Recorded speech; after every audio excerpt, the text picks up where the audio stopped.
How we all getting along today? Well, I hope you're doing a darn sight better than I am.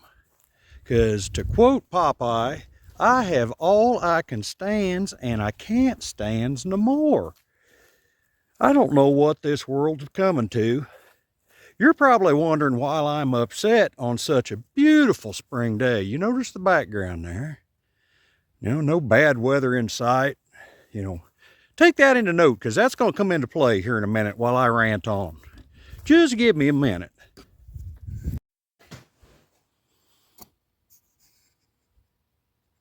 Well, all right. We are here in the shop, and what you see before you is a 2010 Ram 1500.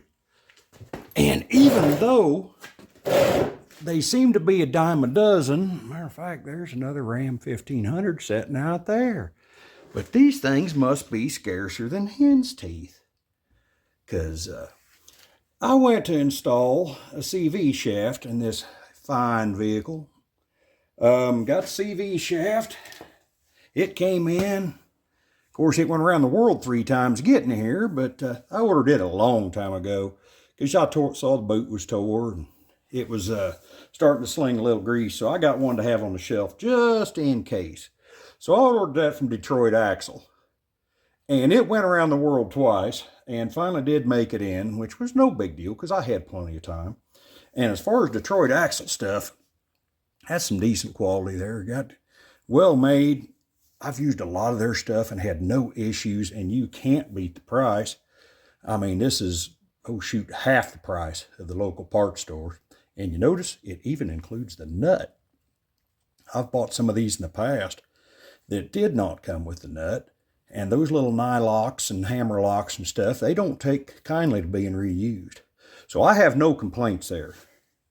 My complaints start with engineers and what have yous and parts stores and counter leaners and FedEx and the USPS. So let's start with the parts stores. And we'll start with the engineers. So I went to extract the CV shaft. It was stuck on the threads just tighter than heck. Tighter than a tick.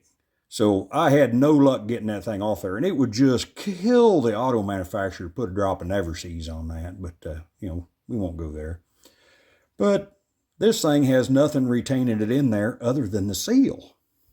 So while I'm commenced to pulling on it, I, damaged the seal a little bit. But I get her out, and I get her in the press, and I press it out. In doing so,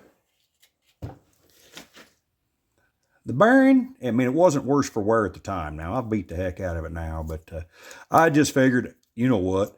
That is a good old Timken USA made bearing that I can pick up at the parts store. Shouldn't be more than $30, I wouldn't think. So I go to my local O'Reilly's, which is about 10 miles away, and I go in there, and the old boy picks it up and looks at it, and he says, asked me what the vehicle was, and I said 2010 Dodge Ram, and they don't carry the bearing for it. And I said, you can't reference that bearing. This bearing's got a nice number on it, really clear to read. It says it's a Timken. What's that? A U2987708YT. Man, that seems pretty straightforward. You ought to be able to get me one of them. Nope. We can get you an entire shaft, though, with the bearing on it. So you can get this entire little shaft with the bearing already pressed in on it, because I guess we're incompetent and can't press the bearing on. But nevertheless, I said, so how much is that? And he proudly said, $116. And I thought, dang, that's kind of steep. I just really need a bearing. But, I mean, it does come with the shaft, and I can just slip that sucker in there and be on my way. I said, okay, what about the seal? That's a Timken seal also, but there is not a number on it. And he looks in his little book, computer, and lo and behold, well, we don't sell the seal. Well, what the heck? So I thought, if I'm going to have to go somewhere else to buy my seal, I will go somewhere else to buy my bearing. my shaft. I still held out hope that I might find a bearing. So then I travel off to AutoZone, which is in another county. So, that's about a 20-mile drive. And I go in there in the counterleaner, and I do mean counterleaner. Walk up there, and I said, I'm needing a bearing for a 2010 Ram 1500 four-wheel drive with a 5.7. And he pecks on his little keyboard, and he looks me square in the eye, just serious as a heart attack. We don't carry parts for that vehicle. And I reiterate, I said, you don't carry parts for a 2010 Dodge Ram 1500. And I noticed the manager out of the corner of my eye, and he's standing back there just smiling like a Cheshire cat. And I think he subscribes to that, what's that, Sergeant Penguin on that cartoon, just smile and wave, boys, smile and wave. He just sitting there just smiling. And that kid counterleaner, and he flips the screen around and says, see, sir? He says, I'm sorry, we don't carry parts. And I said, yes, you are sorry. And I left it at that and turned and walked out the door. Now, whether he punched in 1910 or what the heck he done, he was not willing to dig into why he come up with nothing for a 2010 Dodge Ram. So I retreated to the local pub and spent a little time at First Barrel, sitting there poking away in my phone. And I look on eBay, and lo and behold, you can get the shaft with the bearing, USA, for like $65. And I thought, can't get a better deal than that at Kroger's. So I punched it in and went to their site and see if they had the seal. Lo and behold, they did not have the seal either. What the heck is going on with this world? You sell the part, but not the seal. Either way, let's get that puppy coming. So I picked in the numbers and dropped down the old PayPal and got it on its way.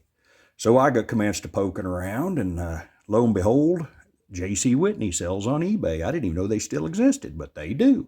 And they always was known for having everything. If you remember the fond days of thumbing through the J.C. Whitney catalog that was like 4 inches thick, that was some definite outhouse reading there. But they had the seal, so I get it on its way. And I have no trouble with either of them suppliers or Detroit Axle or anything.